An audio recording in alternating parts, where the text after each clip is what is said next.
the panel, I really have a very specific question about a specific subject. One of the hazy questions that surrounds Osama bin Laden and al-Qaeda is really its relationship, if any, with Iraq and with Saddam Hussein.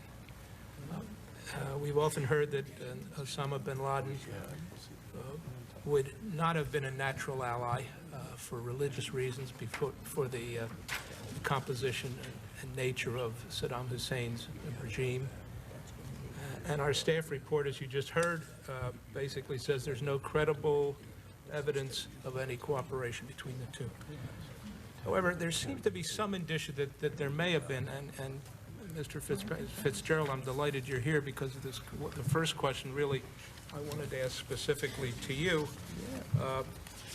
because it relates to the indictment that of Osama bin Laden in the spring of 1998.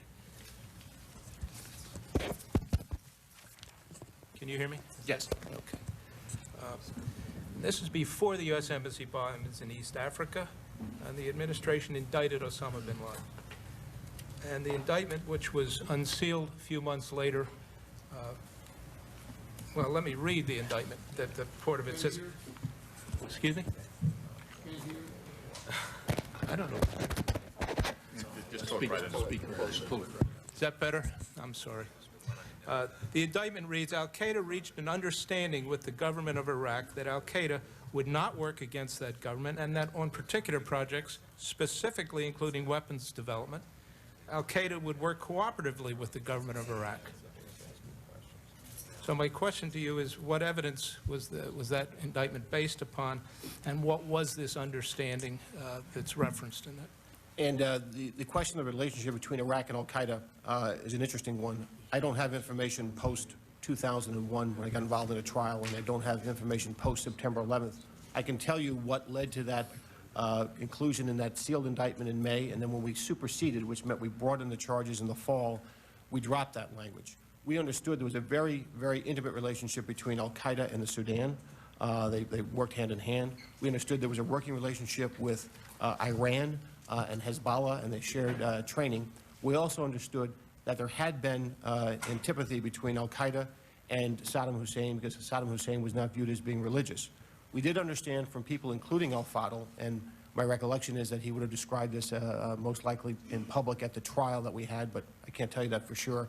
That was a few years ago, that at a certain point, they decided that they wouldn't work against each other, and that we believed a fellow in al-Qaeda named Mamdouh Salim, Abu Hajr, the Iraqi, tried to reach a sort of understanding where they wouldn't work against each other, sort of the enemy of my enemy is my friend, and that there were indications that within Sudan, when al-Qaeda was there, which al-Qaeda left in the summer of '96 or spring '96, there were efforts to work on joint, acquiring weapons.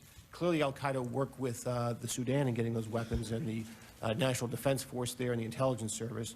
There were indications that al-Fadl had heard from others that Iran was involved, and he also had heard that Iraq was involved.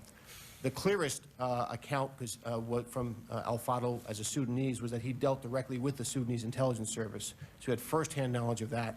We corroborated the relationship with Iran to a lesser extent, but to a solid extent. And then we had information from al-Fadl, who we believe was truthful, learning from others that there also was efforts to try to work with Iraq. That was the basis for what we put in that indictment. Clearly, we put Sudan in the first order at that time as being the partner of al-Qaeda. We understood a relationship with Iran, but Iraq, we understood, went from a position where they were working against each other to standing down against each other, and we understood they were going to explore the possibility of working on weapons together. That's my piece of what I know. I don't represent to know everything else, so I can't tell you what we've learned since then. But there was that relationship that went from opposing each other to not opposing each other to possibly working with each other.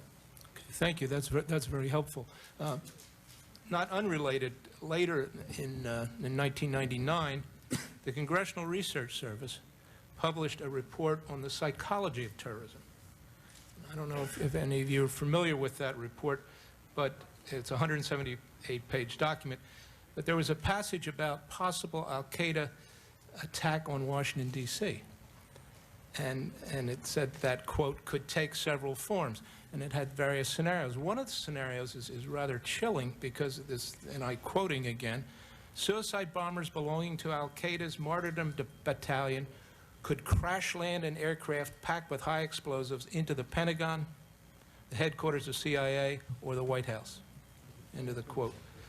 Another passage in that same report says, if Iraq's Saddam Hussein decides to use terrorists to attack the continental United States, he would likely turn to bin Laden's al-Qaeda. Al-Qaeda is among the Islamic groups recruiting increasingly skilled professionals, including Iraqi chemical groups, weapons experts, and others capable of helping to develop weapons of mass destruction. Al-Qaeda poses the most serious terrorist threat to U.S. security interests, and for Al-Qaeda's well-trained terrorists are engaged in a terrorist jihad against U.S. interests worldwide. Now, I would appreciate brief comments, and we're really very short on time, of the panel as to is there validity to that report? And secondarily, in your view, in addition to what you've helped us with, Mr. Fitzgerald, is there any evidence or any indicia of cooperation and support on the side issue of whether it's Iraq? Sir, I think the staff statement, we are in full agreement with the staff statement in terms of the Iraq-Al-Qaeda relationship at this time. It is an issue that we aggressively pursue in tracking down all new leads to try and deepen our understanding of what that relationship might have been. But I think the staff statement did an excellent job of representing what our current understanding of the relationship. What's your current understanding of it? Yes, sir. But every day we are tracking down new leads that come out on this topic aggressively. Mr. Pistole? I agree with the staff statement also. There is substantial information about new threats, but in relating back to the report that you referenced, that information has been out there. I don't recall when I first became aware of that, or when the FBI, I can't even speak on behalf of when somebody became aware of that information, but clearly we've been aware of al-Qaeda's interest in targeting specific areas as was carried out on 9/11. The issue of where we go from here is better described in a closed setting, which I'd be glad to provide at any time. Well, thank you. We would appreciate that. Anyone else have any comments?